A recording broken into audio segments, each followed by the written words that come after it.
Hello friends, Heidi here from Rain Country. God is good all the time. And I'm here today for another Monday this and that video. And if you're new to my channel and you don't know what that means, well, this is just a weekly vlog that I do where I answer various questions that have come in the past week or so, give you some updates on things going on around here. And part of the reason I do this is so that I can have a quicker way to answer some of the questions and do these updates, since the rest of the videos that you see throughout the week were shot anywhere from 3 to 6 weeks ahead of time, because this is just how I stay prepared. And let me tell you, it's been a blessing doing that. I know some people don't like old videos, but I do that because it covers that time when tragic events happen. We've had 2 now that have caused me to need to fall back on my bank of videos. And one was in 2019 when my mother passed away, and the other more recently at the loss of my father-in-law. We're still dealing with that right now. Things that need to be taken care of, plus just the grief of the loss. So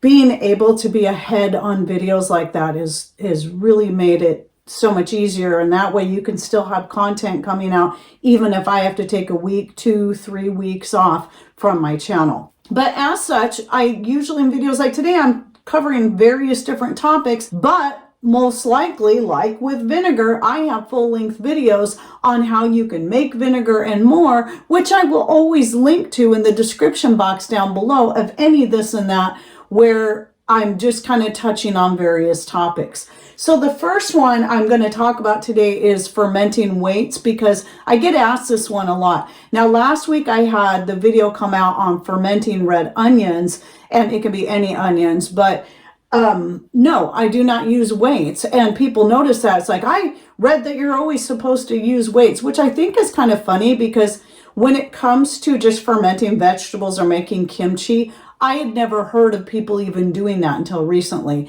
And I've been making kimchi for about 25 years or more. I honestly can't remember. I think it's close to 25 years, because my oldest son loves kimchi, and I think he's 32 now, and I think he was 6 when I started making it, and he loved it. And I remember that, a 6-year-old loving kimchi. So I never used weights. That's not how I learned. I did a lot of research. I don't even think YouTube was a thing back then. But we at least had internet where I could do enough research to read about, from different blogs, how to make traditional kimchi, which is what I started off with, and then eventually came up with my own method using the fermentation starter. And I will link to that video down below so you can learn more about that. But never did I come across anywhere where people used weights. Maybe people did. I just never came across that, and have never found need for them. So I knew that when I got into making vinegar that sometimes people used weights, and I looked at the ones people would buy, so expensive just for a chunk of glass to put on top of your material. And I tried making my own. I tried using like a clean leaf from something like a grape leaf with a nice flat rock that I'd wash. It was silly. It just didn't work well. I even tried using, which I would never recommend this, but just tried it, using a plastic bag that I filled with water on top to keep the stuff weighted down. And it was a waste of time, when all you have to do when it comes to making vinegar is simply stir it. You see how the material there is sticking up? Because this is my newest vinegar. It's been going for over a week now. That's because it's very bubbly and it's pushing the ingredients up over the top of the liquid. So at least once a day, I do have it very full too, I go and stir it down. And I don't know if you can see that. I'll try to zoom in there, but you see all those bubbles in there. And when it comes to making vinegar, at least for the first 2 weeks, it's a good idea to stir it at least once a day. Sometimes it will be in such an active state, you may need to stir it down a couple times a day, because the time that it's really bubbly like that will want to push stuff out and over. But with vinegar, you put on a cloth cover.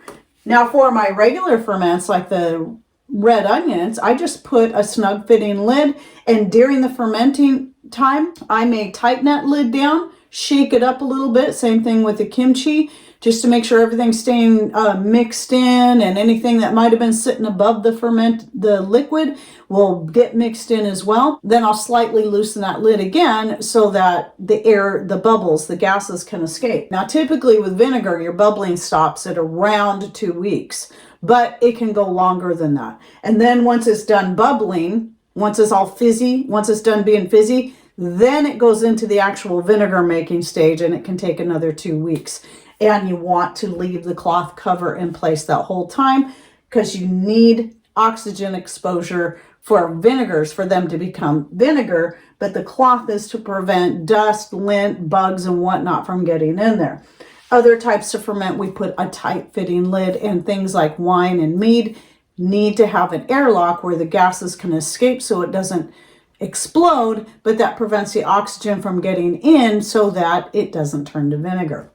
So I have lots of videos on these, so I'll link to my full winemaking series down below, wine and mead, plus the, like I said, the vinegar making video and the fermentation starter video and how I make and use them. So the next thing is I've had people asking me about my chicks and wanting to see pictures. And I haven't really been good at getting pictures of them because, you know, they're so jumpy and flighty, and usually I'm out there just trying to take care of them and come back in. But they have been outside or out in the coop and in an enclosure during the day that I made for them. So how our chicken coop, I'll put a picture here of just as Patrick was finishing building it, and we had our first set of chickens. They were Buff Orpingtons and they were still young. And you can see that the coop was actually built underneath the playhouse Patrick built for the kids many years ago, and then he built a yard onto it. Well, we took that yard several years ago after getting more new chicks so that they would have a place where we could keep them more contained and separated from the older chickens during the day, and then at night have an enclosure in the coop so they can get more, not only familiar with the coop, but the more they can be exposed to the older chickens. That's how we incorporate them. So right now I'm still keeping them separate. They're the oldest ones, the ones I bought from our local nursery, the Buff Orpingtons. They're probably old enough now I would let them run loose with the older ones, but since I still have the 4 that we hatched out on our own, and they're a couple weeks younger, and I still think, especially the brown one, she's the smallest, I'm not comfortable with her running loose everywhere. So, and I'm not, a couple of my chickens, even though we took out the 2 meanest ones because they were old and done laying anyway, there's still a couple of the other chickens I'm not sure. I totally trust them, and I would like my chicks to get a little bit bigger. Here's what I think. I think 2 of them are roosters and 2 of them are hens. I was really hoping they'd all be hens like we all would, because I already have a rooster. We're in a small area. I don't need another rooster. But just watching them, the one that came from a Buff Orpington egg, so it's mostly gold with a little bit of speckles in it, that one is looking like it might be a rooster because it's getting, the comb is turning red, the wattles are growing and turning red, and same with one of the gray chicks. But the other gray chick is looking to be a female, as well as the brown, which is what I really hope for, because the brown one came from the one olive colored egg that hatched. And this one, I'll put a picture here, the best close-up I could get of her, and I'm calling her because I'm pretty sure it's a female, but she's got the little tuft of feathers on top of her head now, just like her mom. Her mom is all black, but she's got that same tuft of feathers on the top. So anyway, I really hope she's a female, because then she should also give me the dark olive colored eggs. But I want to say this, I've been meaning to say it for a while and I keep forgetting. So I laughed when I first heard this. I never heard such a thing, that it said that the pointy eggs are roosters and the round eggs are hens. And I thought, that is the silliest thing I've ever heard. And I was surprised when I learned that it's a real common thought.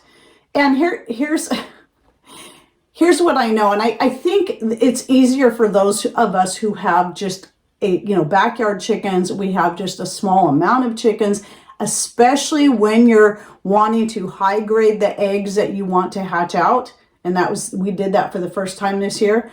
I then really paid attention to who was laying what eggs, because the olive colored egg, that was easy because I only had 1 chicken laying that color. The sage green eggs were easy one chicken laying that color. But all the tan eggs were being laid by black sex lynx, one of the other silver colored chicken I have, whose name is Silver, and then my Buff Orpingtons. So the color looks all the same. So how would I know the difference? By paying attention and then knowing that, okay, Claire, she always lays a round egg. Where Silver, Kicking Bird, and Minnie Pearl always lay a pointy egg. And then Ruthie, the one that lays the sage-colored eggs, she always lays a more round egg, as does Roxy, who lays the olive green colored egg. The two sage-colored eggs, they were both the same shape. One of those is very likely a rooster, and the other one is very likely a hen. With that being said, it's quite obvious that the shape of the egg is determined by the hen, not by the sex of the chick. And the sex of the chick is determined by the rooster. So you could put all pointy eggs into your incubator and still get half roosters and half hens. You could put all round eggs and still get half roosters or half hens. So it's about knowing which egg belongs to who and what chicks you want to hatch out from what hens, because they're good layers, or they're a good beefy bird, or they're sturdy, or they're kind and pleasant to each other and to you, like the Buff Orpingtons are. So anyway, moving on, the next thing I wanted to talk about is my Greenstalk. I've been getting a couple questions about that since I've had it for several years. So a number of years ago, I don't even know how long it's been, I was given a Greenstalk, which is a stackable planter, by the company, so I could do a review on it. And so I've had people asking, and this is great. This is great, especially since it's something that I was given and done a review on. I should always be doing updates so like, have I changed how I feel about some of the things that I really liked initially? And I would say yes and no on the Greenstalk. I still love having it. I still think it's a great thing. However, one thing you should know is that our weather here, our springs and early summers have been getting colder and colder every year. I mean, like cold. In fact, I don't have a fire going today, but I will probably have to build a fire again soon, but it looks like we're going to have nice weather for a few days. So maybe not. But just 2 days ago, I had to build the fire to take the chill off the house. And I remember there was a time that we were done years ago where usually we didn't have to build fires past April. Then we had to keep building fires till the end of May. And now it's sometimes clear to the end of June. We're still having to build fires to take the chill off the house. So that being said, the same thing is happening out in the gardens. Things are taking longer to get going, struggling a little bit more. Things that used to, like my blueberries, I used to have ripe blueberries by now, lots and lots of ripe blueberries. But now I have blueberries out there, but they're still not ripe yet. And I don't know when they'll ever be ripe because it's getting colder. So as such, what's been happening with my strawberries and the Greenstalk, because I decided I wanted to use it all for strawberries, because most of the pots on my front deck are where I'm growing my strawberries. And so I'm trying them in all different size pots through the years, watching what does best. And the problem I have with the Greenstalk, though the first couple of years it was great, I'll show a little video clip here of what the strawberries look like right now as of the time I'm shooting this. They're looking better, surprisingly, this spring than they did last spring or, early summer.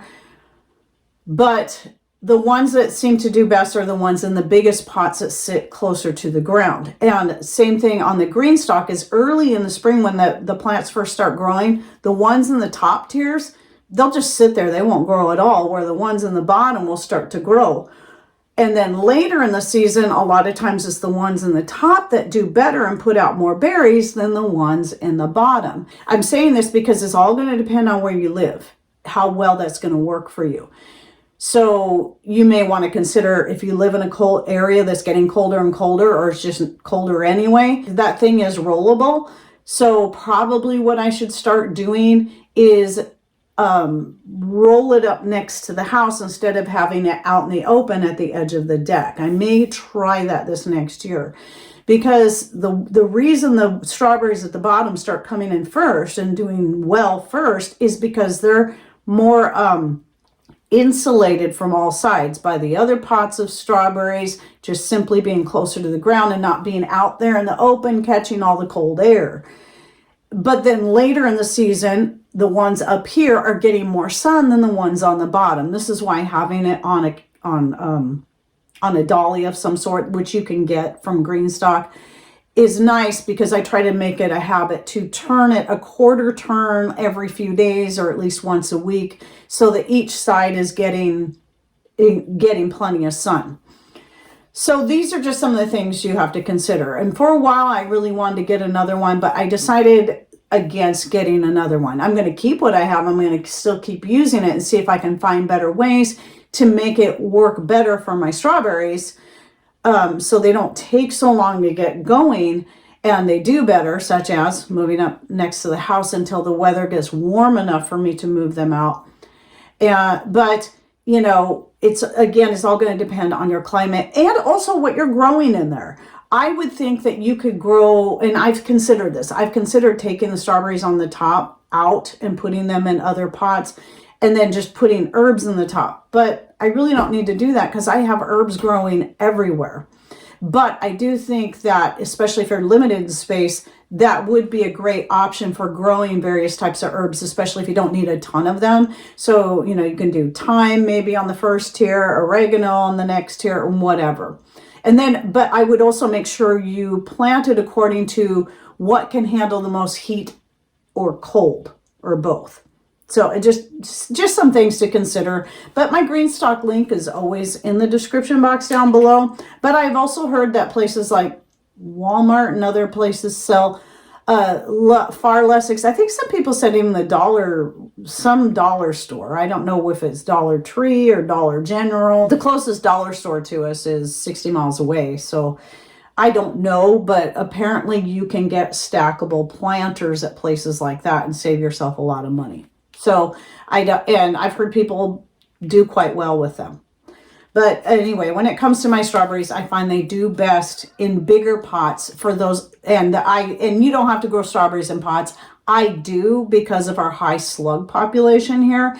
I find that if I grow my strawberries in pots, they're less likely to get eaten up by slugs than when I grow them in the ground. If I grow them in the ground, I'll never get a strawberry. I know. I've done it. I've done it many times. Speaking of garden, you might see these things here. Some of you might know what these are. This is chia. I have 2 pots like this. So I bought these little succulent pots, and I'll link to them down below. I looked for something of a specific size that I could sit right on the windowsill of our big south-facing window, because I always start my seeds there, and I have a little bench that I typically put the seeds on. But with 3 grandbabies running around, I needed to come up with a way where I could start my seeds where they'll be more out of reach of the grandbabies and still get lots of light. And so these, I shopped and shopped and shopped until I found something that was not only pretty, but that would fit perfect in that windowsill. And that's what I've got going on here. And then I'm like, okay, now I got to try them out and make sure they're going to work for me. And I also wanted to see how well I could do with starting some chia. So I had 2 of these. I sprinkled a bunch of chia seeds in, and they're doing beautifully. I might take a couple of these and put them in a pot out on my front deck, and just to kind of keep experimenting to see how well they'll do out there. But you can eat these as is. You know, the greens are good for you. I did taste one. I don't find the flavor really all that great. It's mild, so it's not terrible, but I was not impressed with the taste of it. It doesn't taste like a chia seed. I love chia seeds. So anyway, you can see, now I know for certain these little things are going to work great for starting my tomatoes, peppers, and whatever new herbs I might want to introduce to my garden next year, as well as starting more echinacea. I always have to keep starting echinacea because I keep losing a plant like every year. And even one of my oldest plants this year is really, really struggling. In fact, I just dug it up and moved it to a sunnier location. And I think that's mostly not just because it keeps getting colder and colder, but because it's in an area where my different herbs and currants have grown up so big that it just doesn't get any sun anymore, where it used to get tons of sun. So the valerian, the marshmallow, the currants, oh, the lovage, I've got 2 big lovage plants out there, and it's all around that. And so the echinacea just hasn't had a chance to really take off before getting completely covered up by these other plants. So hoping I can at least salvage that one, since I didn't start any echinacea this year, because I only have 1 surviving echinacea plant this year when I used to have quite a few. All right, well, I hope you enjoyed my video, and don't forget to check out the video links I'll be putting in the description box down below if you want to learn more information. And thanks for watching. Take care and God bless.